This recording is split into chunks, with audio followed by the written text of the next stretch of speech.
So Time Against Infinity is an orchestral piece. It's got this kind of like piano theme, which is actually something I wrote probably about 5 years ago. It's just been kind of sitting around waiting to find the opportunity to use it. I still remember when we were all together at the studio for the album photo shoot. And we had a break and Harold just played this theme in the piano. Yeah. And that we was were blown away. The piano, I came up with the idea then of adding the left-hand notes on top. So you hear it has this kind of like, I don't know if you can bring it up for read on the audio player. Oh, no, it's going. Sorry. I remember. Yeah, so it has these kind of do-do-do on top. So that wasn't part of the original thing, but I came up with that while we were doing the photo shoot. What I had before was just like the movement between D minor and B flat major, just that kind of like vamping between those two chords, and then just adding in the extra decoration on the piano is just really cool, I thought. There's not much else to say about this track really, except that a good friend of ours, Alex, shout out to Alex, helped us out with the violin part by changing the samples that I was using, because I had some crappy violin sounds from my keyboard that just sounded terrible, and he replaced the MIDI for us with a good quality orchestral library. Alex has all the libraries, so. And other than that, it just segues neatly into Graceful Ignorance. Graceful Ignorance was probably, if not the first, one of the first songs we started writing for the album. Certainly one of the first that we finished. And it came about probably within about a week or so. I went to your apartment, Sturge, and you'd come up with the chord sequence for the chorus and one of the riffs, and we were just jamming it. I was playing piano and you were playing guitar. Yeah. And we just kind of like playing around with a few ideas. There was no like vocal parts at that point, no melodies. It was just kind of coming up with the bare bone structure of the song. It probably sounded a bit more kind of old school melodic death metal at that point than it ended up being. I was a little bit puzzled about a melody that I've come up with on guitar. And I say to Hal, oh man, this sounds a lot like Arch Enemy. I don't feel very comfortable with, not that I don't like the band, it's just that I don't feel comfortable stealing other people's music.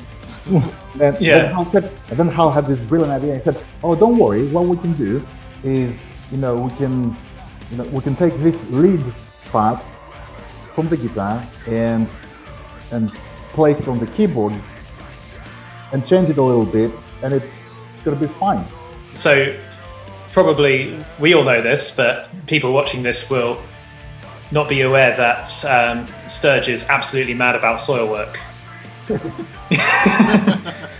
think? To put it lightly.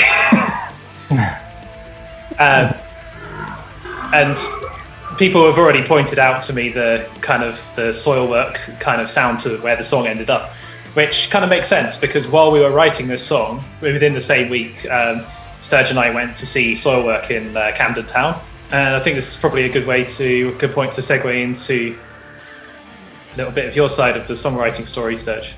Well, Graceful Ignorance as a title came. That was the first thing that we come up with that night at the Soilwork gig. And it was after the gig that me and Hal thought, okay, let's grab a beer. And a kebab. And of course.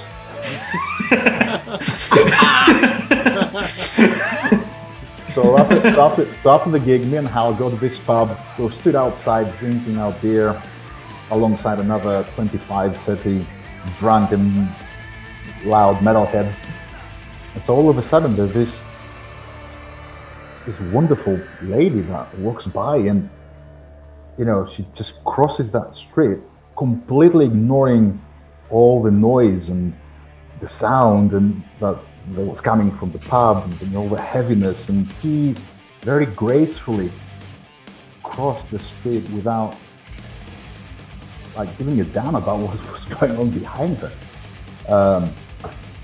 And so right there I came up with this phrase, Graceful Ignorance, and I said to Hal, that's Graceful Ignorance, and Hal said, oh, that's a brilliant title for maybe for a song.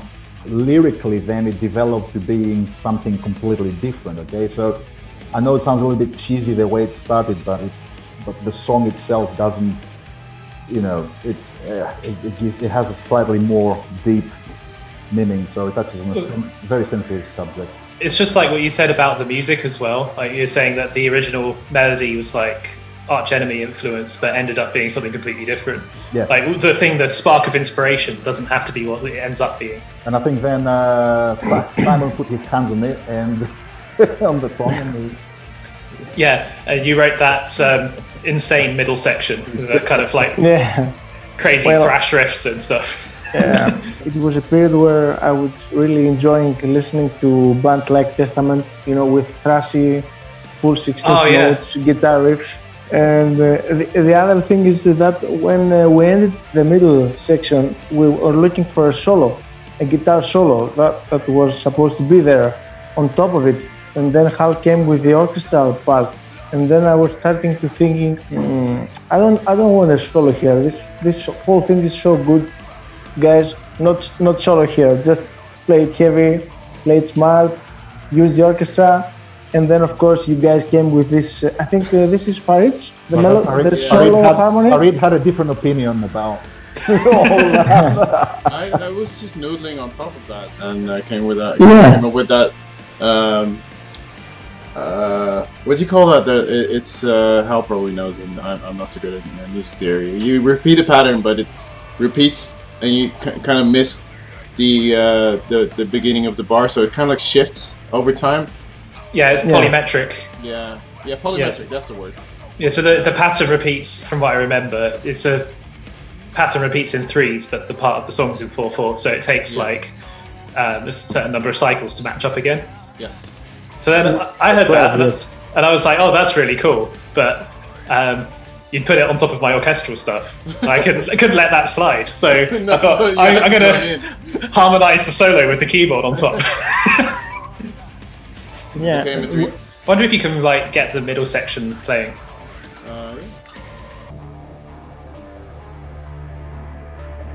So we're about to get into the Testament influence bit.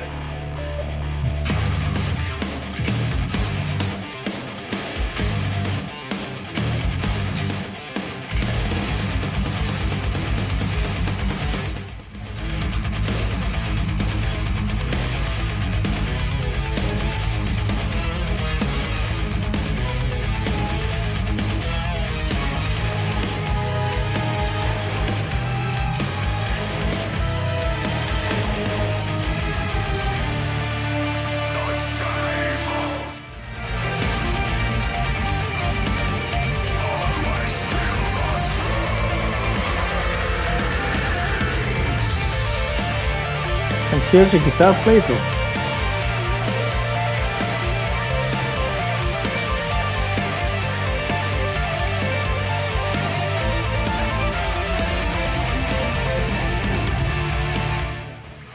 think that about wraps up Graceful Ignorance. Yeah. Okay, let's move on to Slipwalk. It was another melodic death metal day. I was listening that day to Night Rage. And so at some point I stopped listening to music and I just went to lie down a little bit. As I was laying there, I just started singing that melody. And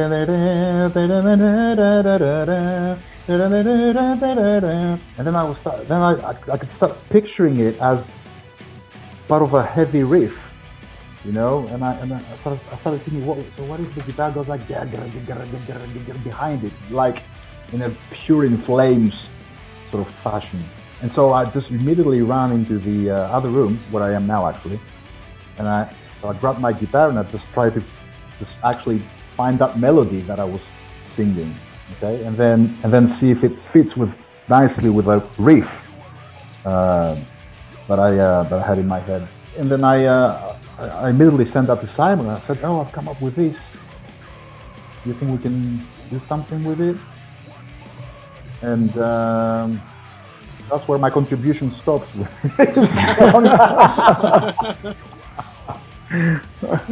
Sowing the seeds. So then, Simon, this is over to you. This song was called Third Song 2. Oh yes, that was the original working name. title. Yeah. Yeah, Stage Song 2. Starting riff, actually I had it for another song which was the first song I ever wrote with my 7-string guitar. And it was like a heavy rock song or something. But somehow it fitted with Sturge's idea.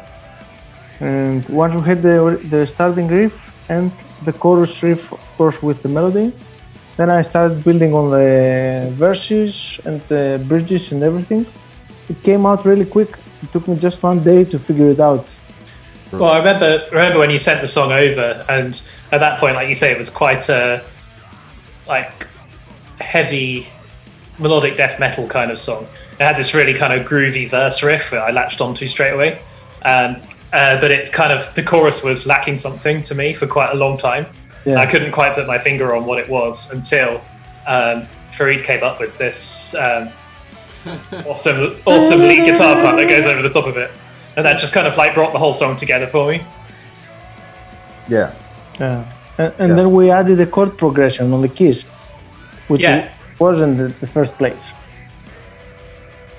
Yeah, there's something a little bit different about that chord progression compared to a lot of the other songs on the album, in that, as well as the kind of the string sound, there's like a Hammond organ layered underneath it as well. It kind of like gives it a bit more of that classic rock kind of feel, like, you know, Deep Purple, that kind of sound. Yeah. It's just very in the background, but it kind of grounds it in that kind of style. There's a Hammond in there? Yeah. You can hear it, like, especially in the pre-chorus. Yeah, once we brought in the kind of industrial sounds, the orchestral sounds, the ambient guitars, all the vocal harmonies, it just really starts to become something that's really huge quite quickly. Yeah. Also, I'll tell you another interesting thing that happened is that the vocal melody in the chorus was originally completely different, and we actually recorded the whole album with the original vocal melody, and then at the very, very last minute, Sturge, you came up with something different and just recorded a rough take of it, and we were like, oh, that actually fits the chorus somehow a lot better than the original melody did. Yeah. And we just re-recorded it probably about a week before the production of the album. Yeah, I think we should thank Ettore for that intervention, because he kind of insisted a little bit. He spoke to me and he said, you know, you have those epic, fantastic melodies in all the other songs, but I feel that Sleepwalk is probably going to be your #1 hit, and it just lacks that epicness in the chorus. And I said, yeah, but we just recorded it. I said, yeah, is there anything else you can do? Yeah, just it doesn't matter. about it a little bit. Again, he says it's your choice. He says it's your choice, but my suggestion is that you try and figure out a different melody. For those of you who don't know, Ettere's worked with us on 2 albums now. This is he also produced Here Lies the Truth. He's definitely a perfectionist, which is also what we are. Pushes us quite hard to make sure we record everything properly, and it's exactly what we need. All right, that wraps up Sleepwalk, I think. Let's go to Hal's piano song. Hal's piano song, yeah. That was the very early name of this song.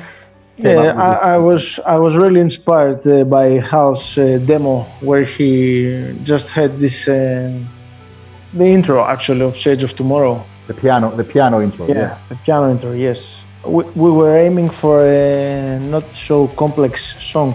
I remember. Yeah. We were talking about, okay, just keep it simple this time, all right?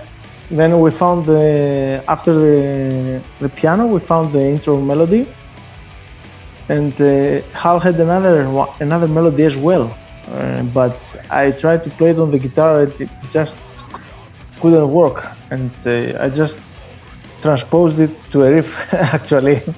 The piano part at the beginning, when I originally wrote it, was in E minor rather than B minor. And it took me a long time to get used to playing it in a different key, because I actually wrote that piano part when I was 18.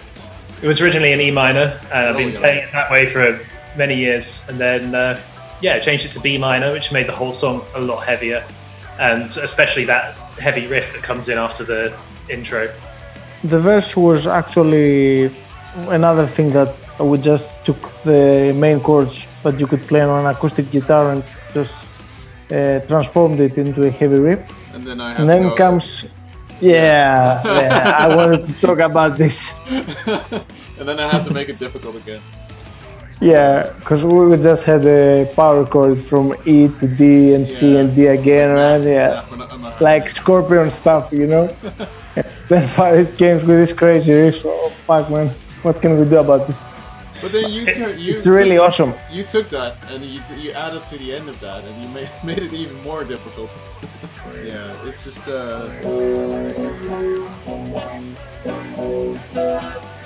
And then you have the. So you guys ended up with a structure, and then Hal, I think, did two things that proved to be quite important actually for how the song evolved. And one is the change of the chord in The chorus, I think. the chorus. Yeah. The second time we play a chorus, yes. Yeah. Which again, I think it's like one of those small things that make a huge difference. And then, from a structural point of view, again, Hal intervened and said that the song needs something else. Like maybe Hal can describe that better than I do. I'm talking about the breakdown bit, you know, which we didn't have in the beginning, but then it's been added later. Yeah, so this kind of happens after the second chorus. There's everything kind of like drops down and it becomes very minimal in terms of the instrumentation. You just have electric piano, and that's inspired by a band called Catatonia, who you probably know. That's they're one of my favorite bands. Very big influence on how I like to create sounds. So I created this ambient electric piano sound, and then it gradually builds up and builds up. There's a guitar solo, and then that builds to a crescendo, and then you've got a breakdown.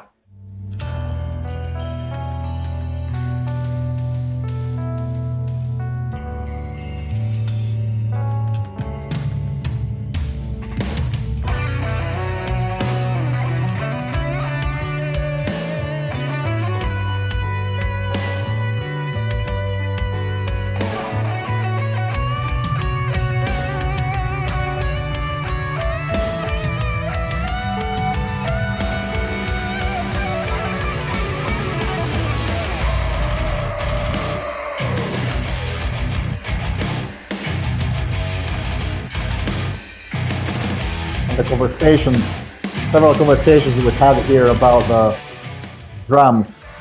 Whether we're going to have like 16th notes or 16th note triplets on the kit. We went back and forth for weeks about that. Also, Chris does his great thing there, you know, with just climbing. It goes along with my down until the heavy breakdown. Interestingly, he also does a bit of slapping on this song, which is something that you very rarely hear in metal songs. It's also something you very rarely hear from Chris. Yes. Correct.